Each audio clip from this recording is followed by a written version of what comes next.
These are part of the family known as the CYPHO tilapia. Is that right? Hi guys, welcome back to the Herd Wave, or welcome if you're new. I'm Leanne and here we talk all about fish. Now I did already film this video once already. I didn't forget, put it that way. I did not forget to do this video. I said I was going to do a Frontosa profile.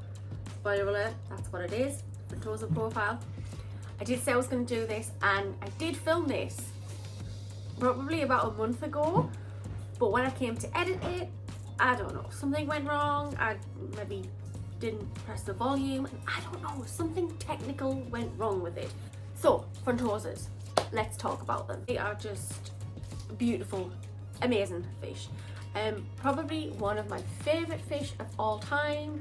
Don't tell trophies that. But I do like these, I really do. Tanganyikan cichlids. I think these have to be, maybe I'm biased, but I think these are probably the best cichlids of all. Am I biased? Not really, because I do have Malawi cichlids and I have Tanganyikan cichlids. So I'm not being biased, I just have a preference, if that makes sense. Frontosa profile, this is what we're doing. Can you see splash? Sorry, got distracted, splash. I digress, as per usual. The Frontosas are from Lake Tanganyikan and their family name is, I will put it on the screen because I cannot say it. Well, I can say it, but I'm sure other people will have something to say about the way that I say it, and we're not just going to go down that road, so I'll put it on the screen so you can actually read it yourselves. You can decide how to say it yourself. Fair dues? Yeah?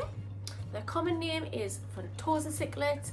Another name that they tend to get is humphead cichlids. I don't really like that one, but they get humphead cichlids and they also get front cichlids, which makes sense. Frontosa, right. The name itself comes from ancient Greek, meaning CYPHO, which is curved, and tilapia, which is fish. I think I'm saying that right. If not, go ahead and correct me. So these Frontosa cichlids, they come from Lake Tanganyikan, and this is one of the 3 Great Lakes of Africa. There of course is Malawi, you have Victoria, and you have Tanganyikan. Lake Victoria is actually the largest, coming in close second. Well, not really a close second, there's quite a few numbers in between that, but coming in second place is of course Lake Tanganyikan, where Frontosas live. The smallest of these 3 lakes is Lake Malawi. So there's lots of different varieties of Frontosas that you can actually get. You can get Burundi, and those are the 6-striped ones. You can get Tanzanias, those are also 6-striped ones. These ones are, oh I nearly forgot that. These are blue Zaires, and you can also get black widows, just to name a few of them. Your black widows, they're a little bit more rarer because those are tank bred, so you're not going to find them in the wild. But the rest of them you certainly will. So when you're talking about tank sizes, like I say, you are going to need a big tank, unfortunately. There's no way around it. These are big fish. I mean, when you get them, they're probably not going to be the size of these, but they do get pretty big, not gonna lie. They are slow growers, so you probably are going to be able to get away with having them in a smaller tank to start off with. But ultimately, when they get bigger, you are going to have at least a 5-foot tank in your living room. There's no way around it, unfortunately. I'm sorry about that. Temperament wise, what I would say about these fish is they are aggressive. What I would probably recommend is doing a species only tank. I'm not talking about catfish here, I'm not talking about bottom feeders, we're just talking about fish in general. I would probably recommend just doing a species only tank. That's, in my opinion, how it tends to work out a little bit better for them. One, you won't get smaller fish trying to nip at them, and they won't be chasing the smaller fish, stressing them out. So either way, it works out a little bit better if you just have a species only tank. They are a hierarchy group, so you are going to probably have one more dominant male and one more dominant female. That doesn't necessarily mean that it's going to stop that way, or the rest of the group's going to be happy with that. As a general rule of thumb, it is better to have one male in with at least 4 females. That way the male doesn't really have any other males to compete with, if you want a peaceful tank, that is. However, on the other hand, if you want to experience them all in their natural glory, how they would act in the wild, which ultimately that is what we are trying to do as fish keepers. We are trying to replicate a piece of nature, the wild, and we are trying to put it in a tank, and we are trying to maintain that best way that we can. You can always go for the 1 male to 4 female route, or you can, what I've done, and you can just have a mixture of them in there. I'm not saying it's easy to do that. There is a little bit of effort that needs to go in, a little bit extra time and care and attention. You do need to pay attention to these fish. You need to pay attention to what is actually happening in your tank, if that is how you want to go. Not saying it's going to work for everybody. At the end of the day, these are fish. They're going to do what they want. They don't really conform to how we expect them to be, which that would be boring if they did, to be honest, wouldn't it? So you are going to want to sort of have a group of around 8 in there, so 8 to say 12, again depending on your tank size. So bear in mind that these fish are going to get large. It might take them quite a few years. My guys here, they're not babies, they are mature adults ready for breeding, so they are breeding age. So it does take quite a while. Eventually they are going to get to that stage, so getting a group of say 12 and putting them in a smaller tank as they are younger, that might work out fine, but you are going to have to think ahead and think you are going to have to eventually get a larger tank for them. So when it comes to temperament of fish and tank mates, if we completely exclude nutrition and that for just a second, you can actually see that these are large fish, and put them in with smaller fish, they're going to eat them, basically.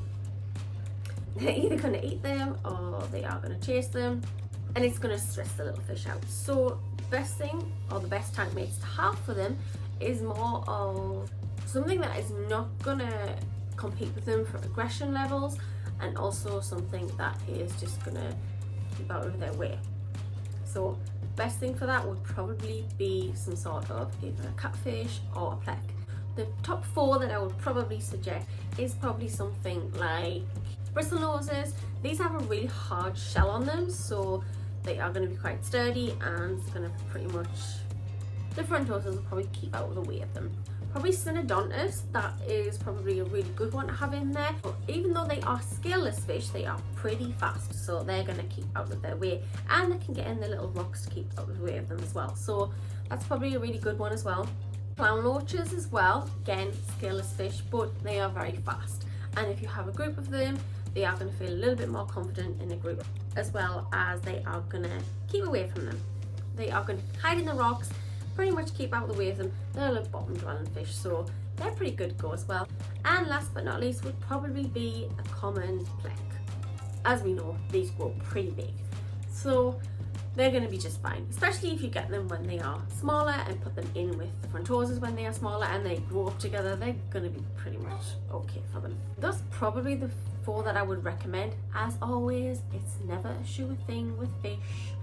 They are live creatures, they have a mind of their own, and they will use it whether you like it or not. So when they say best tank mates for these types of fish, take it with a pinch of salt, evaluate the situation, see what your temperament of your fish are. They have their own personalities, they might get along, they might not get along, but as a general rule of thumb, these are probably 4 of the more successful fish that you are going to be able to put in with your frontosas if you choose to have tank mates in there. So they are a hierarchy fish, so you are going to want to watch out for the hierarchy. It is going to change. The ratio, if you were to do research on this, or how people would recommend it, would be 1 male to 4 females. However, when you think about how they would naturally live in the wild, perhaps this would be how they would be, but they would also have several other males in that group as well. And there would always be a little bit of a struggle for dominance and who is the most alpha male in the group. So if you want a nice, peaceful, calm tank, then perhaps that is the way to go. But if you really want to see these fish in all of their glory and all of their as natural environment as possible, then me personally, I like to have a variety of male to female ratio in my tank. And yeah, sometimes it does get a little bit rough in there. Sometimes they do tend to clash and they do have a little bit of a dispute sometimes. But that is what is going to happen in the wild naturally anyway. What I would suggest, or what I personally do, is I like to have clean water. That is how I tend to handle that sort of situation, because yeah, scraps happen. They are going to get roughed up a little bit sometimes. They are going to get broken fins. They are so fragile, their fin bones, that they are sometimes going to get snagged on or snapped, or when they are fighting or chasing each other, slamming up against rocks. That is going to naturally happen.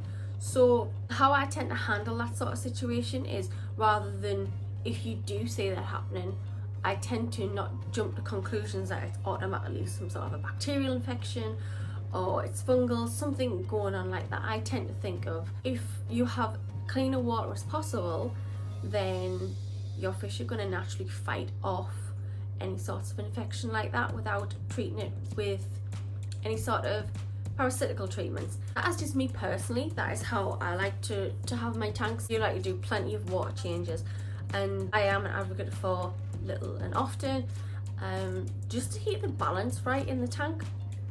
So that's how I personally like to keep my Frontosas. I like to give them opportunity to just be as natural as they want to be, and if they do tend to have a little bit of scrap every now and then, that is something that I'm fine with. Obviously, if it got too hairy, I have backup tanks. I have something else that I can put them in to resolve that sort of situation if it got out of hand. It isn't something that they would be stuck in there and they could never get away from each other if that was to happen. So that's just how people would generally recommend it: 1 male to 4 females, and generally about a group to about 8 or 12. Obviously, depending on your tank size, you're going for 5 foot or more, then that's probably the kind of ratio that you're going to want to look at. Like always, nothing is ever set in stone. It's a guideline for you. It's something that is changing all the time. So something that would work necessarily for one person is not going to work for another person, and that's completely fine. It's about finding the balance and finding what works best for you, I think, in your fish. When you're talking about the sizes of these fish, so your males is probably going to grow to about the size of 33 centimeters, which is about 13 inches, and your females is going to grow to about 25 centimeters. They are slow growers, like I said. It does take them quite a while to start to grow. They normally reach sexual maturity around 3 to 4 years, so they're probably not going to start breeding until that age anyway. With them being slow growers anyway, it takes them longer to mature. They are a carnivore, so they do like a higher level of protein though. I'll stop away from any sort of insect-based proteins. You don't want to be feeding them larvae and things like that, so bloodworm, it's kind of off the tables. That's not the kind of food that they do well with. They do better with, say, prawns. If you want to give them a treat every now and then, defrost some prawns, throw that in there, they love that. Or of course krill. I don't think there's a fish out there that doesn't like krill, but definitely stop away from any sort of larvae, anything like that. They don't do very well with it.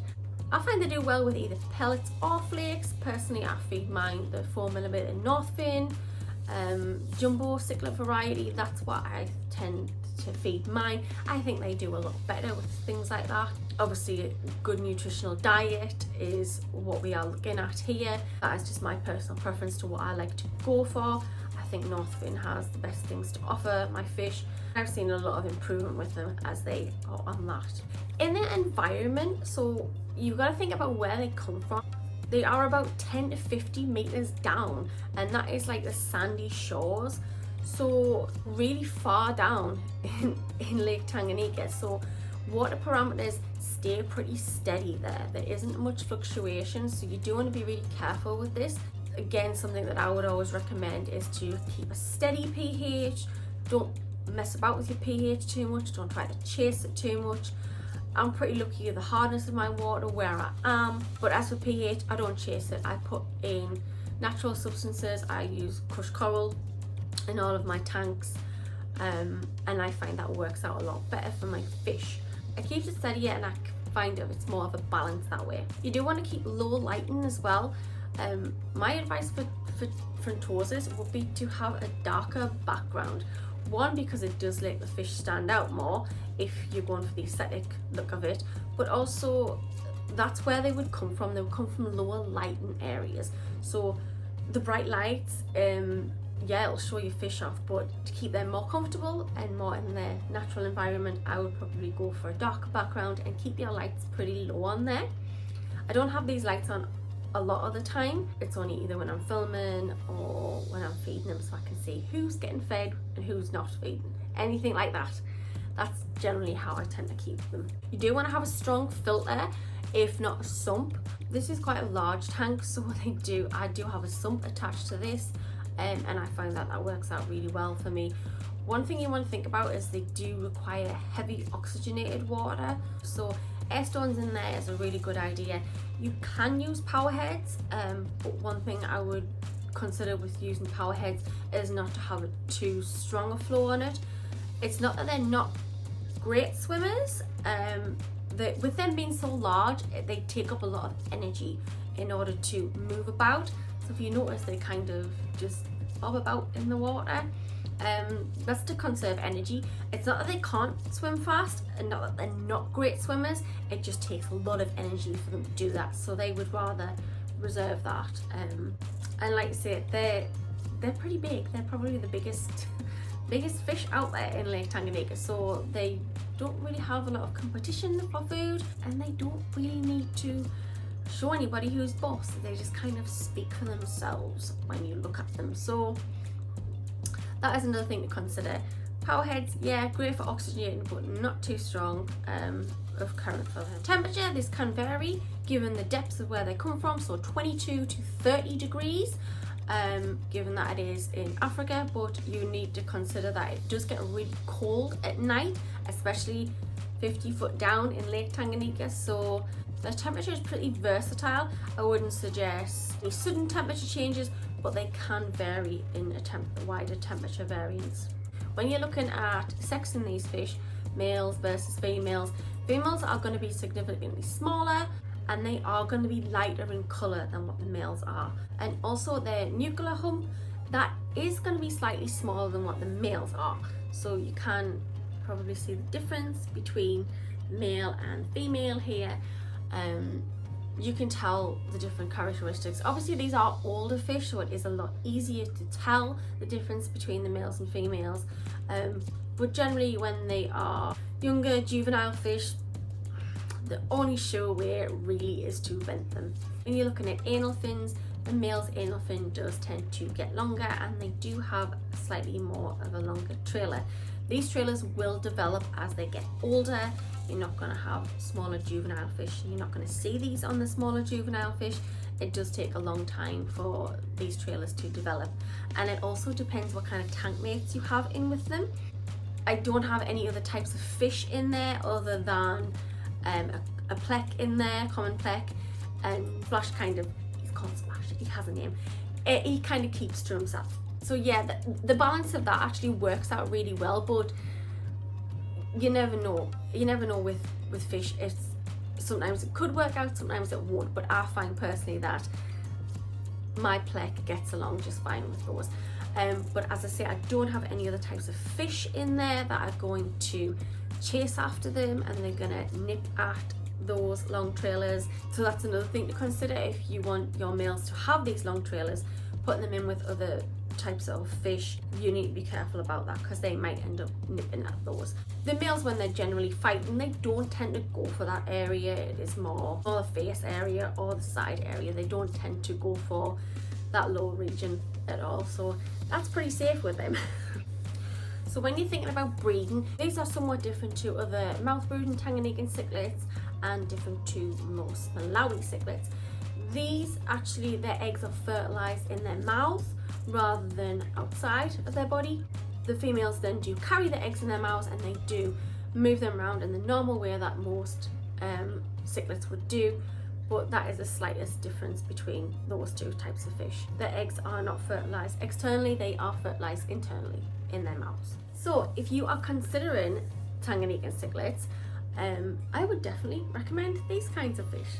They are Absolutely amazing fish to watch. They are so funny and really entertaining. They are just absolutely beautiful in every single way possible, in all of their glory and all of their downfalls. They are just absolutely stunning fish. If you're a Tanganyikan fan, then I would definitely recommend these fish. So that is it for another video. Hopefully you guys enjoy this species profile on these Frontosas.